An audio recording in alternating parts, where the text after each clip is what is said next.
একটা ব্যক্তি সে বুঝতে পারে সে পাপ করলে ভালো থাকতে পারে না, সে চায় সে আর পাপ করবে না, সে চায় আল্লাহর পথে যেতে, সে চায় 5 ওয়াক্ত নামাজ পড়তে, সে চায় ভালো মানুষের মতো থাকতে, সে একটু শান্তি চায়, সে তার অগোছালো জীবন থেকে বের হতে চায়, সে যে পাপ করে সবকিছু বাদ দিতে চায়।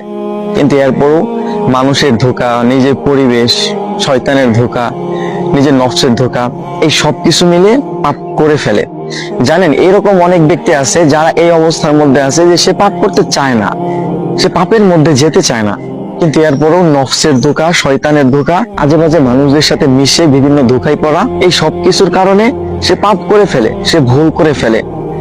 কিন্তু একটা মানুষ সে যখন ভুল করবে, আবার তওবা করবে, আবার ভুল করবে, আবার তওবা করবে, এই মানুষটা যদি এইভাবে চালায় যাইতে থাকে এবং একটা সময় গিয়ে হয়তো আল্লাহ তাআলা চাইলে সে একদম পাপ থেকে মুক্ত হয়ে যাবে, সে একদম ভালো হয়ে যাবে।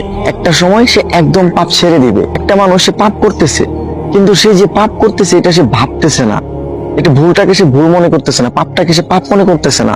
সে একটা খারাপ কাজ করতেছে, সে পাপ করতেছে, তার কাছে মনে হচ্ছে না যে এটা ভুল, এটা খারাপ, এটা পাপ, আল্লাহ তাআলা এটা অপছন্দ করেন, আল্লাহ তাআলা এটা থেকে দূরে থাকতে বলছে।